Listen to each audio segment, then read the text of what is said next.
The commodity market, and particularly gold, have appreciated astronomically over the last few years. Please explain why you have not invested more heavily in commodities. There are three major categories of investment. And you ought to think very hard about which category you want to be in before you start thinking about the choices available within that category. Now, the first category is anything denominated in a currency. It can be bonds, it can be deposits in a bank, it can be a money market fund, it can be cash in your pocket.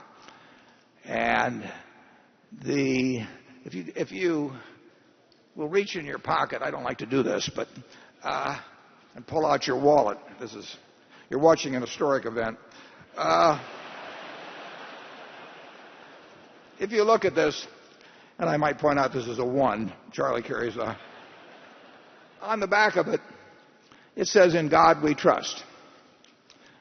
And that's really false advertising. If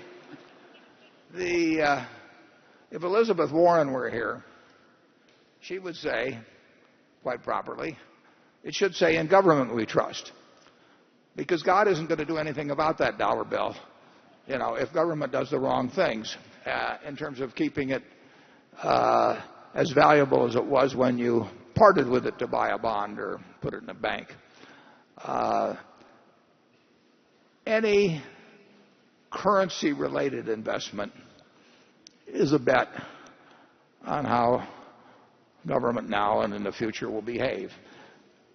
Almost all currencies have declined in value over time. I mean, it may be built into almost any economic system that it will be easier to work with a currency that declines in value than a currency that appreciates in value. And the Japanese might reaffirm that here with their experience. So, as a class, currency-related investments, whether they're in the UK or the United States or any place else, unless we're getting paid extremely well for having them, we do not think make much sense. The second category of investments regard items that you buy that don't produce anything, but that you hope someone will pay you more for later on. And the classic case of that is gold.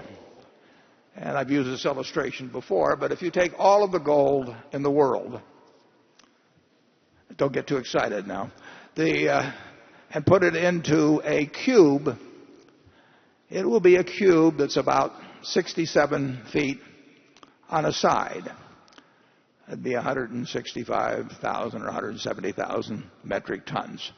So you could have a cube, if you owned all the gold in the world, you could have a cube that would be 67 or 68 feet on a side. And you could get a ladder and you could climb up on top of it and you could say, I'm sitting on top of the world and think you're king of the world. You could fondle it, you could polish it, you could do all these things with it, stare at it. But it isn't going to do anything. All you are doing when you buy that is that you're hoping that somebody else a year from now or 5 years from now will pay you more to own something that, again, can't do anything, but you're hoping that the person then thinks that somebody else will buy something 5 years later from him. In other words, you're betting on not just how scared people are now of paper money, you're betting on how much they think a year from now people will be scared 2 years from then on. The third category of asset is something that you value based on its what it will produce, what it will deliver. You buy a farm because you expect a certain amount of corn or soybeans or cotton or whatever it may be to come your way every year. And you decide how much you pay based on how much you think the asset itself will deliver over time. And those are the assets that appeal to me and Charlie. Now, there's some logical follow-on to that. If you buy that farm and you really think about how many bushels of corn, how many bushels of soybeans will it produce, how much do I have to pay the tenant farmer, how much do I have to pay in taxes, and so on. You can make a rational calculation, and the success of that investment will be determined in your own mind by whether it meets your expectations as to what it delivers. Logically, you should not care whether you get a quote on that farm a day later or a week later or a month later or a year later. We feel the same way about businesses.